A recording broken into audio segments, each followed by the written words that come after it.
Good. So, a comment about the previous for a moment. Excuse me. Um, there isn't any knot on this rope. I just made the knot vanish in front of you because there is a knot on the rope. And the knot was in front of you, and you didn't see it. The knot is not on the rope, but the knot is in front of you, and you're looking at it. You're looking right at it, but it's camouflaged because I said the knot is on the rope, not on the rope. But the knot is on the rope in my arms, and you can see it. It's right there. And all that happened when I revealed it was that I brought it over into a local place on the rope. So that's another kind of camouflage. I'm wondering how it's related to the one you were talking about. You absorb the environment, your arms. I'm using the environment, right? So it's a little like the owl against the trunk. Did you, I feel like you were going to say something else. No. Okay. So this talk is about arithmetic and laws of form. Let me get a watch in front of me here. Yeah. Okay. So we'll finish at 4:30. So I want you to recall first the arithmetic of laws of form itself, not number theory arithmetic, but what we're going to mostly talk about is the arithmetic of the natural numbers. But here is a little bit about laws of form. You may recall that you have the law of calling, that two marks next to one another can be confused with a single mark, and that a mark inside a mark can disappear.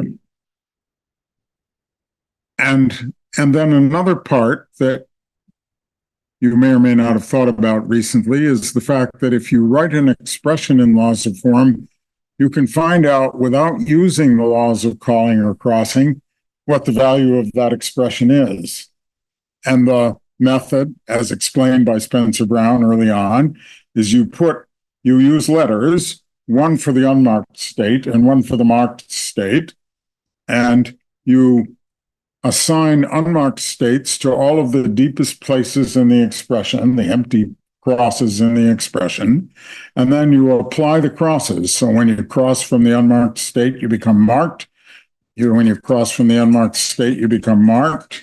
Two marks are now in the inner part of this expression, and two marks together become one mark. Marked state is marked state. Marked is dominant. And when you cross from the marked state, you are unmarked. So this is how this processes the signals at the deepest places.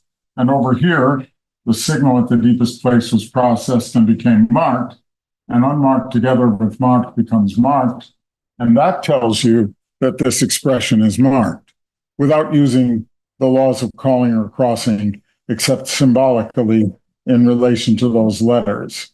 And this is a calculation that you can perform on an expression to find out whether it's marked or unmarked, and can be used to see that it would not be possible for the marked state to transform somehow into the unmarked state under the laws of calling and crossing.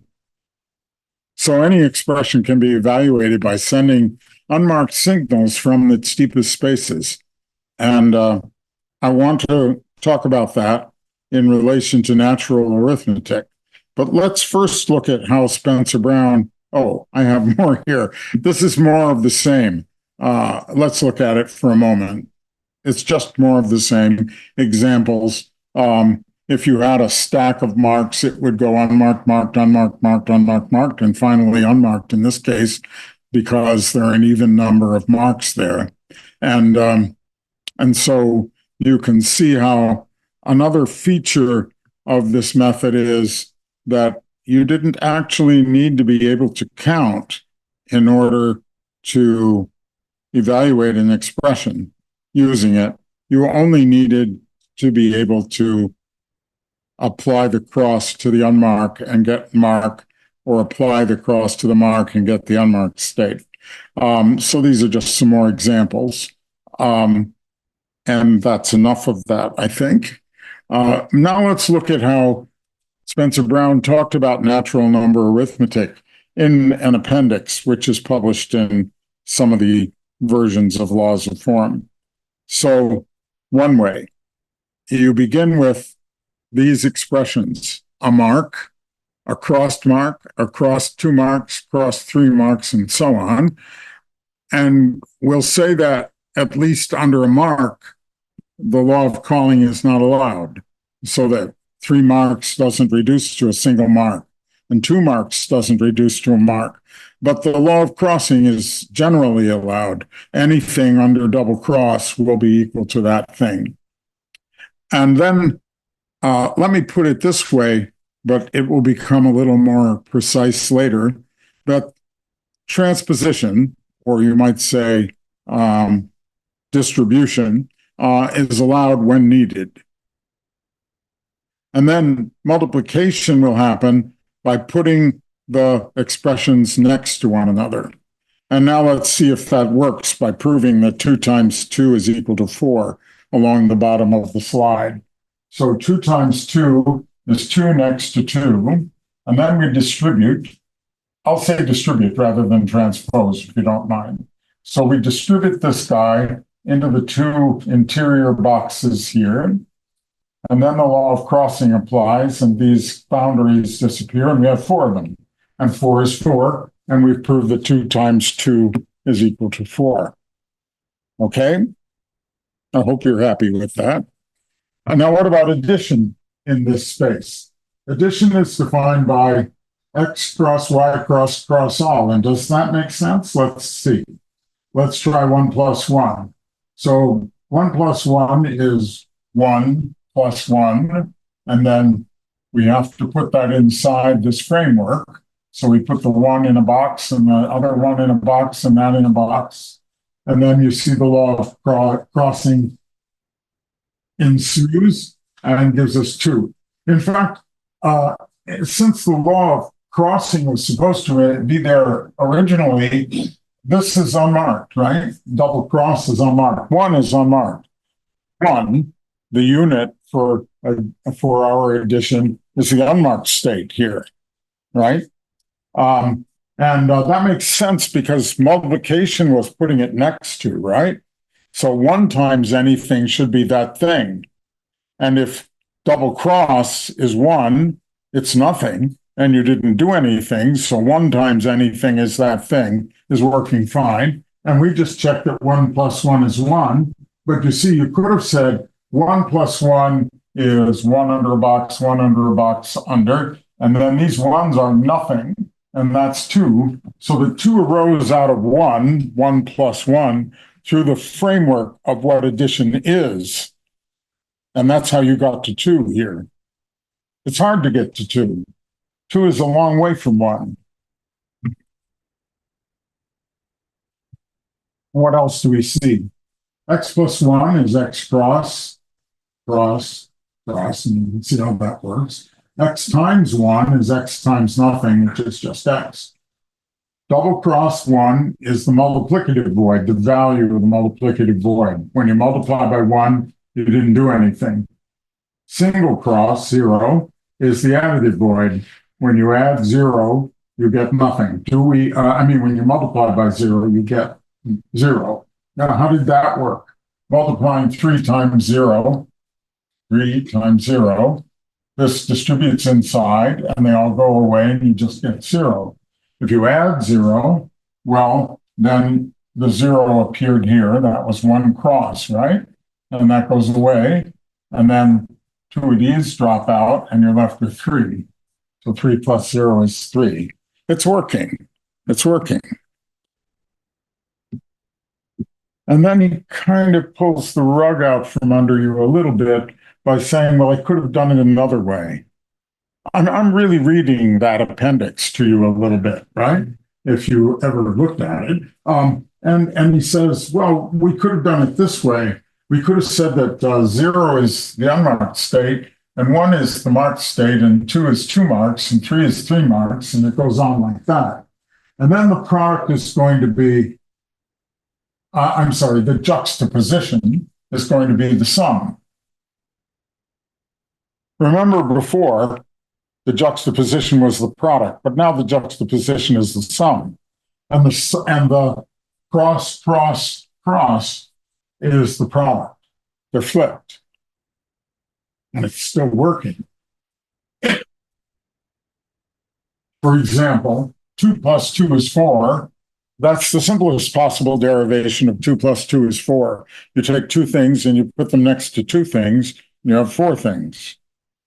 Can't complain about that. What about 2 times 3? Well, 2 times 3, according to this, since we're going to put them in this framework, I'll just call that the framework.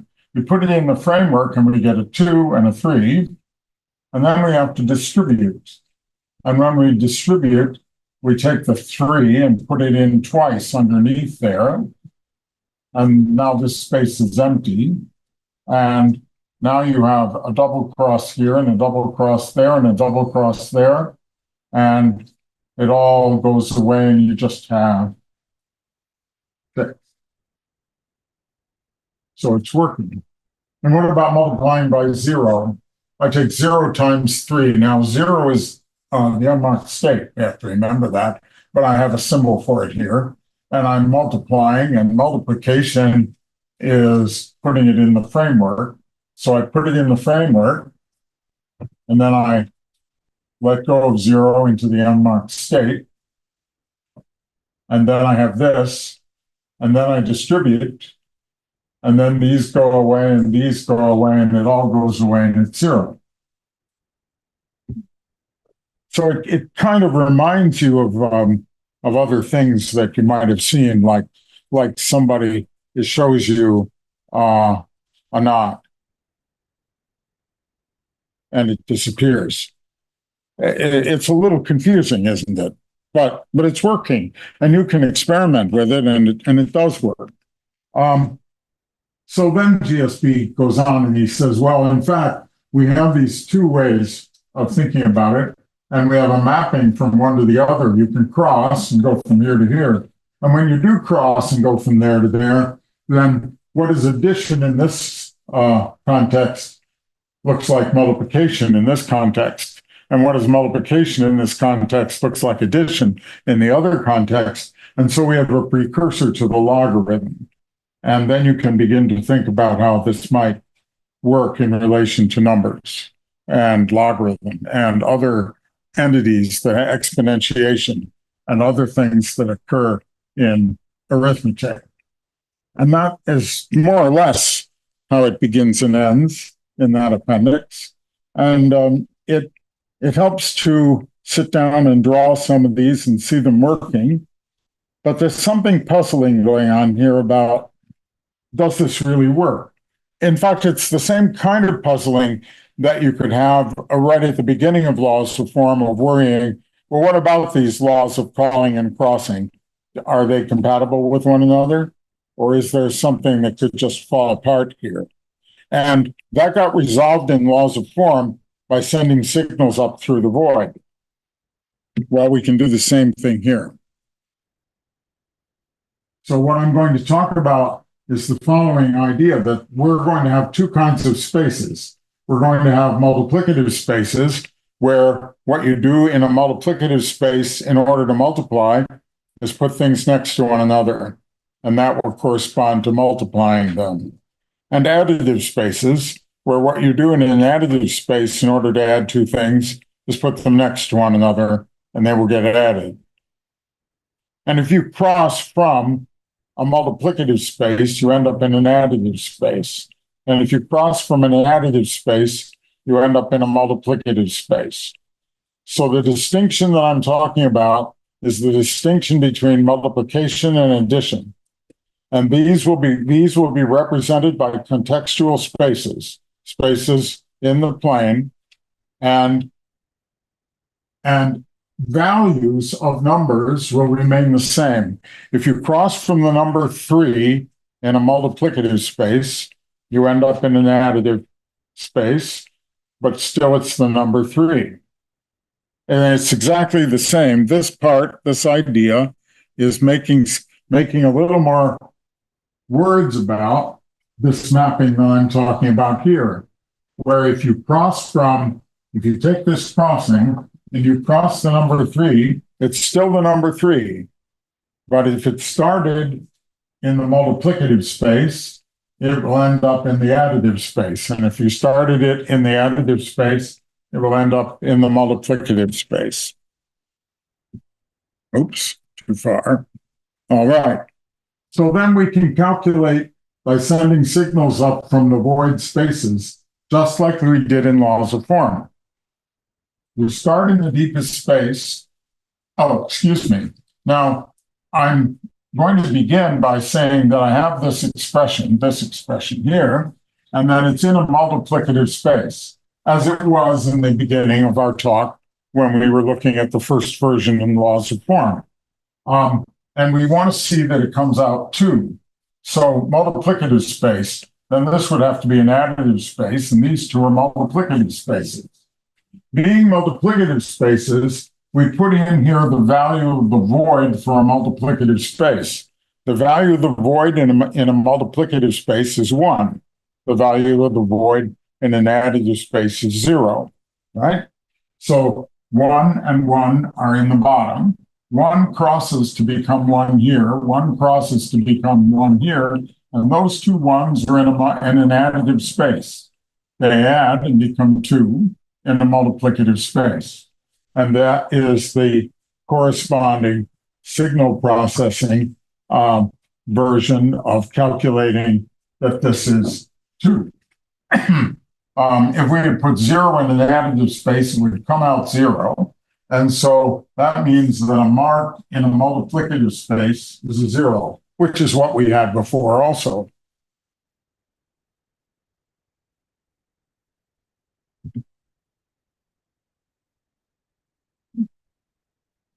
So once the context, multiplicative or additive, under the unwritten cross is chosen, then any laws of form expression has a unique arithmetical value. That value is established by transmission of void values from its deepest spaces. You can look at some examples to see how this works. Here's some big expression, and it's in a multiplicative space. And we want to know the value. So I have decorated it. First of all, I transmit the multiplicative space value downward into all the subspaces. So if it's multiplicative on the outside, then it's additive here, multiplicative, and so on all the way down to the bottom. And then we look in those bottom spaces and put in the void value. So this is additive and its void value is 0. Multiplicative 1, additive 0, multiplicative 1, multiplicative 1, and then bubble all those up. The 0 becomes a 0, this 1 becomes a 1, and then it becomes a 1, and it's multiplicative, and that gives you a 0. So it all went away. This 0 comes up, this 1 comes up, 0 and 1 is 1, and then a 1.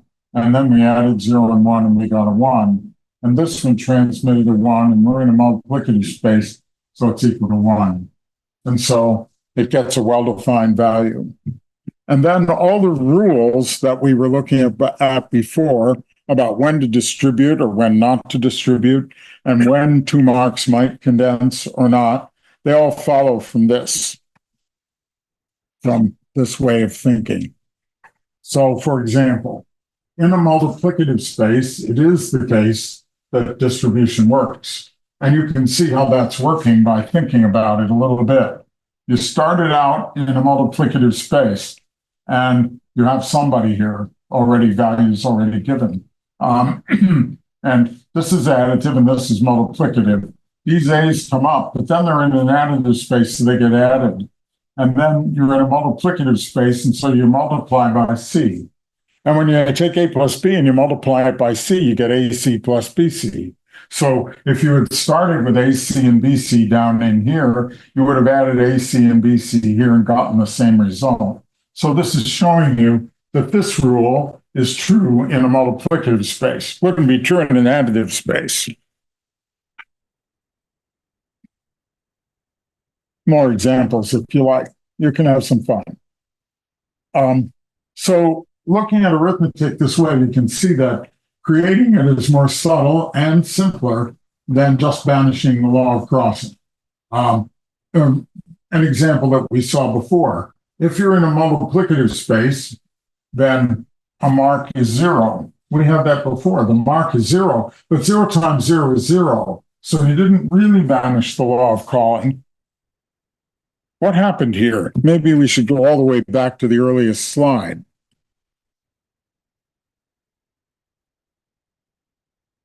That one. Because we said the law of calling is not allowed, and this will be different, and that'll be different. But what about this? This is zero, and zero times zero is zero. So mark next to mark was equal to mark, this mark. But these marks being down a level in a different space don't cancel. So this might seem a little puzzling at the beginning, but if you think about the framework that I have elucidated, then you see that all of these facts fit together the way they do. Whoops. So let's go back.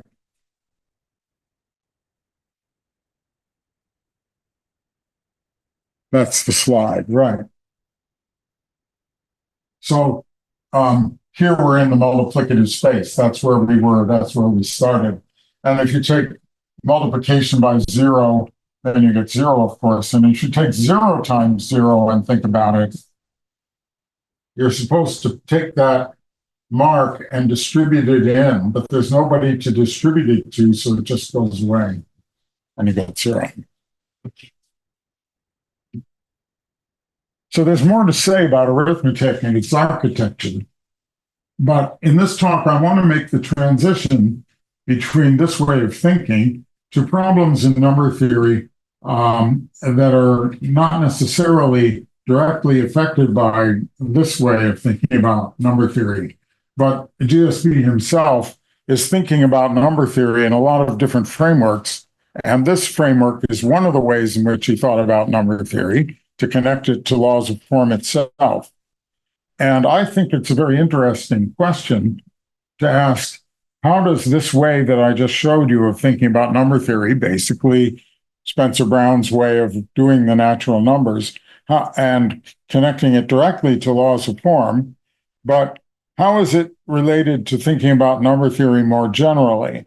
And GSB was a number theorist, and I want to give you some flavor of thinking about number theory, not necessarily his, but we'll refer to a bit of his at the end. So I want to go forward into number theory by maybe going into a much simpler formalism for numbers to begin with. Figure eight numbers are patterns of dots. And a dot is a form of distinction that emphasizes the outside of the dot and de-emphasizes the inside. It's still a form of distinction.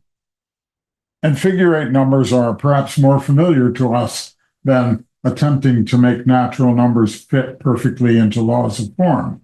Figure eight numbers like this, 1, 2, 3, and so on, and using patterns for each number. You use them on the faces of dice, and they are very old, and there are many ways to represent any given number because it's just a pattern of dots. So I can represent 9 by 3 by 3, but maybe you have another pattern of dots for 9 that you happen to love. And as long as you can make a one-to-one correspondence between one pattern of dots and another pattern of dots, they are the same number. For example, the odd numbers are nicely represented by angles like these, 90-degree angles, one dot in the corner and exactly the same dots above as to the left, to the right or the left, and therefore of the form twice something plus 1. Other patterns, let's play with a few. Let's see how the time is. Square numbers, triangular numbers. You can look at a square number and prove theorems just from the form of it. For example, 4 by 4, and I have divided it up into 1, 3, 5, and 7. So you see that 4 squared is 1 plus 3 plus 5 plus 7. And there are four of those, of course, four odd numbers. And you see that there's nothing special about what I drew, that any square number is the sum of four odd numbers. And those are the first four consecutive, any square number is the sum of n odd numbers, the first n odd numbers. So you have a theorem. Or if you take a square, you see that it's in the form of two triangular numbers, one Tn for that n, and the other one below, Tn minus 1. So a theorem, n squared is nth triangular plus n minus first triangular. And you can be more complicated if you want to. For example, a sum of squares, then from the first one, we get a 1 and a 1 and a 1, and then we get two 3s from the next two, and a 5 from the next one. And that gives you a little pyramidal stack like that. And then you realize it goes 1, then 2, then 3, and you can put 1 by 1, 2 by 2, and 3 by 3 and fill it out. And on the other side, fill it out, and you have a rectangle. And that's 3 times the value of 1 squared plus 2 squared plus 3 squared. And so from that and the area of the rectangle, you can get a formula for 3 times 1 squared plus 2 squared out to n squared. And you get a formula for the sum of the squares by looking at the pictures and thinking about the distinctions that they give rise to in the form of this kind of figure-8 geometry. So there's a dialogue between the distinctions you make geometrically and what you can do arithmetically. And there is this whole way of thinking. That's one way of thinking. Let's continue, though. We have plenty of time. I want to think about prime numbers. And a prime number is, as you know, a number that has no factors other than itself and 1. And from the figure-8 point of view, that means it's not a rectangle. And here are the first few primes. And here's the first and perhaps most famous theorem about prime numbers, that there are infinitely many of them, and it's due to Euclid. And the proof is very simple. You say, suppose I had some prime numbers like 2 and 3. I want to show there are other prime numbers than 2 and 3. So I multiply the prime numbers that I have together and add 1. For example, with 2 and 3, 2 times 3 is 6, and I add 1 and I get 7. And 7 is a prime number, and it's not 2 and it's not 3. So in general, I can do that. I can take some set of prime numbers that I have. I want to find a new one. I multiply those prime numbers all together and add 1. And that new number can't be divisible by any of the numbers that I just wrote down, any of the primes that I have, any of the primes that I have will leave a remainder of 1. So this new number, the product of the primes plus 1, must be either a new prime or have a factor that's a new prime, because it can't be involved in the primes that I have. Now, if you want an interesting exercise, you can try this out. 2 times 3 plus 1 is 7. 2 times 3 times 5 plus 1 is 31. It's still a prime.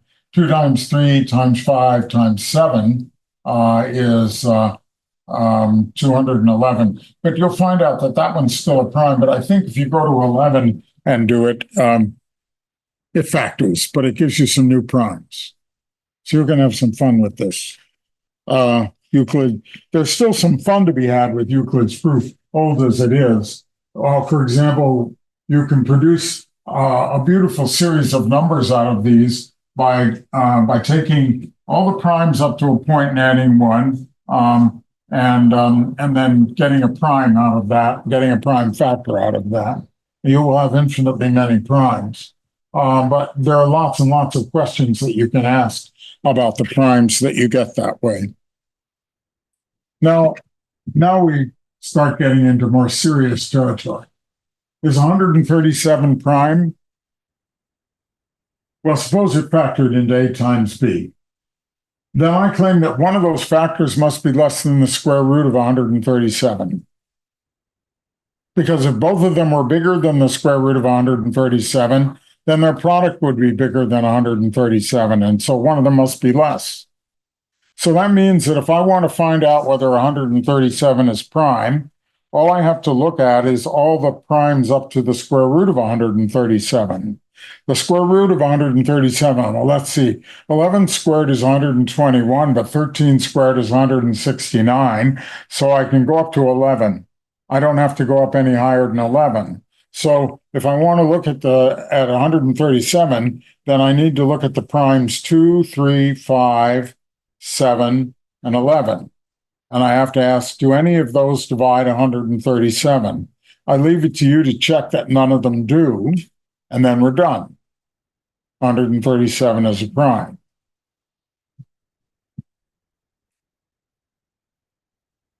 Well, this gives rise to what gives rise in the way we're talking to what is called the sieve of Eratosthenes. I don't have the date for this, but it's very old. So to find the primes, strike out all the multiples of 2. Then strike out all the multiples of 3. Then strike out all the multiples of 5. Well, you're doing this on maybe up to 1,000. You want to find all the primes less than 1,000. So how much work do you have to do? Well, you take the square root of 1,000, and you go up to, and you make a list of the primes up to the square root of 1,000, however you made them. And then strike out all their multiples, and you'll be done. What will be revealed to you will be all the primes up to 1,000. I'm doing it on a smaller list. I want to find all the primes less than 25. The square root of 25 is 5. That means I only need to look at primes 2, 3, and 5. And if somebody is a prime, and if somebody is composite and less than 25, then I will strike them. And I will find that I have left those numbers which are less than 25 that are not divisible by 2, 3, or 5.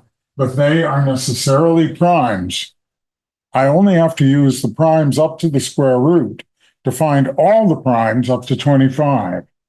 I just strike out the multiples of 2, and then the multiples of 3, and then the multiples of 5. That's good enough. Those are the primes whose squares are less than 25. And then everything that's left, the holes in my striking, are all the primes up to 25. So primes beget primes. From a small set of primes gives birth a larger set of primes. And knowing them, I could then find all the primes less than some much larger number, say the square of 25. I could find all the primes up to 625 by using all of the primes on this list all the way up to 23 and striking their multiples, and that would give me all the primes up to 625. And then I could take the square of 625 and continue in this fashion. So primes beget primes, and primes take on the role of being strikers or holes and going back and forth in this way. So this is what I just said, that what we found was that by starting with 2, 3, and 5, we found that the remaining primes up through 25 are 7, 11, 13, 17, 19, and 23. Suppose I just wanted to know how many. So I let pi of n be equal to the number of primes that are less than or equal to n. Pi of 5 is 3. And pi of 5 squared is pi of 5, the ones we found, and the new ones. There are 6 of them. And so 3 and 6 make 9. And we have pi of 25 is 9. There's a famous formula by Legendre. His formula reads something incomprehensible on the right, but I'll explain it. Pi of n squared minus pi of n, that's just what we were doing, right? Pi of 25 minus pi of 5. Knowing pi of 5, how many will be left unstruck? This is how many that are left unstruck. But that formula looks a little incomprehensible, so let me go to the next slide. Formula of Legendre is based on the following idea. First, you list all 25 numbers except one. That's what we did. 24. 25 minus 1 is 24. It's a mistake. Then we strike all the multiples of 2, 3, and 5. Okay. So that's what I did. I struck all the multiples of 2, 3, and 5. But if I were counting how many multiples of 2 I got, how many would I get? I can just count it without, looking at my chart. I'm going to strike 2 and then all the multiples 2. 2 times 2, 3 times 2, 4 times 2, 5 times 2. How far do I have to go? I'm going up to 25. 12 times 2 is 24. 12 of them, right? So I strike 12 multiples of 2. How many multiples of 3 will I strike? 5-minute warning. Good. Right. A bit more time. Eight times 3. We're good. Don't be too pressed for time. I'm sorry. So I was saying, if I'm dealing with 3, I will find that I strike 8, right? Because 3 times 8 is 24. Yeah. And when I strike 5, I get 5. But when these strikes are illustrated here, and sometimes I struck twice. Yeah. So if I were to just subtract away all the strikes numerically, I would sometimes be subtracting too much. So I need to add back in the double strikes. I have to count how many double strikes are there. And in general, I could then be in trouble because there would be triple strikes and so on. But you don't have to worry about it today because my example doesn't have that. So that's how my calculation is going to look. I started with 25 minus 1. Then for 2, I subtract 12. For 3, I subtract 8. For 5, I subtract 5. But then for 2 times 3, I have to see how many strikes I get for 2 times 3. That's 6. 25 over 6. Take the integer part. 4. For 2 times 5, 2. For 3 times 5, 1. And then you add these all up, and it will give you pi of 25 minus pi of 5. That's Legendre's formula. And these funny symbols are the number of times you get to do it and whether you're subtracting or adding. For a single prime, you subtract. For a product of 2 primes, you add. And for a product of 3 primes, you'd subtract. That would be mu of 3 primes. And this is called the Mobius function. And that, of course, is called the greatest integer function. And so I hope this formula, beautiful formula of Legendre, is now clear to you. It's tautology. It's perfectly obvious. But instead of making big charts or anything, you can just do a little calculation with these and find out the number of primes less than a square in terms of the number of primes less than a given number. That's Legendre's formula. We're not done, but we're almost done. This is called the Mobius function, and it's a generally interesting function about primes for other reasons, which we'll see. It's defined to be -1 if it's a prime, and -1 to the n if it's a product of distinct primes, and 0 otherwise. And now I'm going to jump and not tell you very much about the problem, but there's the famous Riemann zeta function, which is this function, summing over all integers, 1 over n to the s, and s can even be a complex number. And if you reciprocate the zeta function, it turns out that it's equal to the sum over all integers over n to the s Mobius function. That Mobius function, that same one. And so the Mobius function is intimately related to problems about the Riemann zeta function. And the famous Riemann hypothesis, which we don't have time to state for you, is equivalent to certain statements about the Mobius function. And it was through the Mobius function that GSP had some very beautiful insights about the Riemann zeta function. I just want to show you a bit. Legendre, if you look at it again and forget about trying to calculate those differences, contains this fact that if you just sum over mu of k, bracket n over k, over all the numbers from 1 to n, you get 0. It just all cancels out. Okay? That's if you decide that n over 1 should be n minus 1. just like my 25 had to be replaced by 24 because I wasn't counting one. And that means that the Mobius on a value n is minus the sum of all the previous Mobius values times some positive numbers. That means that the value of the Mobius, which is sort of like tossing a coin, sometimes it's 0, but otherwise it's +1 or -1. So you might think it's acting like a coin, randomly going 1 and -1, but it's not random at all. This tells you that if it kept throwing ones for a long, long time, it couldn't possibly happen because you see this will go negative on you after a while. And if you're throwing -1s all the time, this will go positive on you after a while. So it's a constrained coin toss. It's like you knew, like some gamblers think they know, that if they've tossed 20 heads, the next one is sure to come up tails. But this coin, in some sense, is like that. It's a magic coin. It will not just do whatever it likes each time. And we'll skip that slide because it doesn't say anything I didn't say. But the last slide illustrates how the cumulative Mobius function, adding all the values of the Mobius up, like +1, -1, +1, -1, varies much less wildly than a random coin. The mu of n is kind of a magic coin, and that's the key to the Riemann hypothesis from GSB's point of view. And you can see some more about this in some papers that Flagg and Sahu and I wrote, and some more to come. But here's a picture from Mathematica that shows a bit of it. This is the cumulative, this blue is cumulative random. And it's, adding up pluses and -1s like you kept tossing a coin, and adding up the sum of the pluses and -1s. And you get a big variation and it gets wider and wider.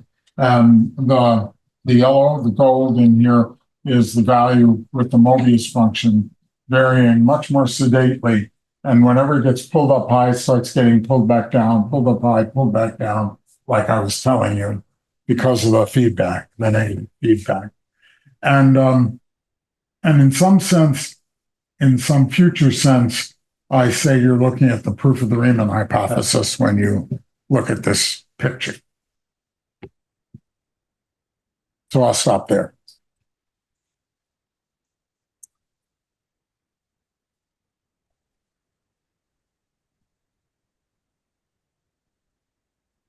All right, we have about 7 minutes for questions.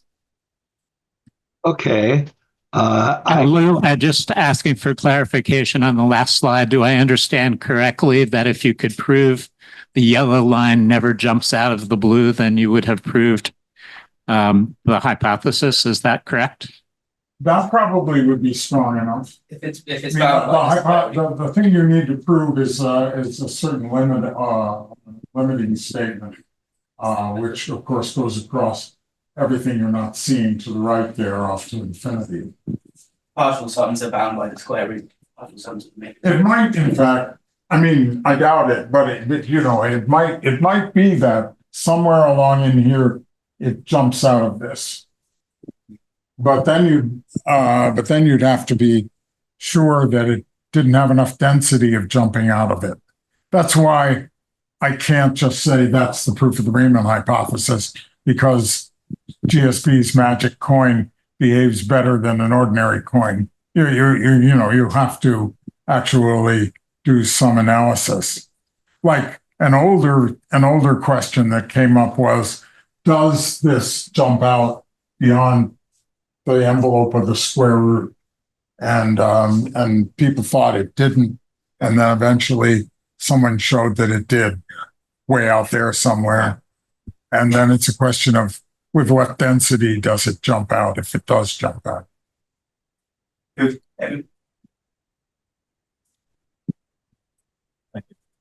you say a little bit more about the density issue there, please, Lou? I wish I could. Okay. I mean, privately, I'll try saying something more to you about it. Yeah. Okay, thank you. I like how we can see the parabola on its side right there. This giving us a visual. I'm sorry. This isn't me, this is Zoom, I think. I'm sorry, I didn't get where the voice was coming from. It's involved. Nathaniel Hellenstein. Yeah, start again. I like how we can see the parabola on its side, giving us a visual confirmation of variance equals root n, or standard deviation equals root n. I'm sorry, I didn't quite get what you were saying. Yeah, I could reiterate, Mike. and who is that? Nat Hellerstein. Oh, Nat Hellerstein asks, or comments that it's nice that we can see the parabola horizontally here to get a nice visual confirmation of something, he said. Oh, it's not really a parabola, but yeah, you mean the outer envelope of the random part. Right. And I just have a quick question. Do you have a particular publication that you would refer us to for the question of geometry here, the like the figured numbers and so on? Well, for my own, there's an article, I forgot the title of it, in the Laws of Form 50 book about different ways of looking at laws of form. And I talk about figure 8 numbers there. Oh, cool. Bernie Lewin. Bernie Lewin, of course, yeah. Bernie Lewin, Enthusiastic Mathematics. Figure out numbers all over the place. That's right. Yeah. Bernie uses lots of figure 8 numbers. So I'm glad you came on to primes. I was thinking them already before we left the arithmetic in the laws of form, just because unlike with addition, they both have a kind of a void, a unital or a special number, 0 and 1 for addition and multiplication. But multiplication also has these distinguishing things called the prime numbers. And so do prime numbers take on a particular form in one or other or both of the ways of looking at them, because it has interesting implications for the problem of factorization itself. So if you can just scan through a representation of a natural number and you know that it's a product by juxtaposition of two prime factors, then just by looking through that to see where it splits into two well-formed expressions, you have the factorization. Alternatively, in the other way, where it's a repetition of the prime factor a certain number of times, you can just factorize by looking where it first starts to repeat. So it has. Well, you're speaking to the opacity of some of our representations of numbers. I write down a number in the decimal system, and you can't tell just by looking at it whether it's factored or not. You have to do some work. But it seems that we have the structure here of the factor in the representation. But I wouldn't say that it makes it that much easier. If you started out by writing all your numbers factored, then you would know that you would know how they were factored. But in fact, the way we have proceeded historically is we are writing our numbers in terms of what happens if you add 1 to them. And it's an additive representation. But what I wondered is if you can transition from, give you a just 30 seconds. Well, I don't know a good multiplicative representation of numbers that would make it transparent immediately on looking at the number, whether it was factored into primes or not. Except by taking a big list of primes and writing out all the numbers. I thought we could maybe shuffle it underneath from being normally represent a composite. It's an addition of multiples of 10. We could maybe shuffle that into a multiplicative form just through working on the structure. Who's feeling some intuition that since the operations were implicit in that earlier part that I was talking about, that maybe there would be some other way of understanding how factorization works. Now we are running out of time because we'll need to vacate the building. No one's bothering us yet. We have a question online, Leon is up next. So Oh, okay, yeah, go ahead. Who is that online? Could you introduce yourself? Who was it? Okay. Yeah, well, Oh, it is Bernie. Yeah. No. Someone asked for the. Asked for the reference. Right. In that case, let us thank Lou.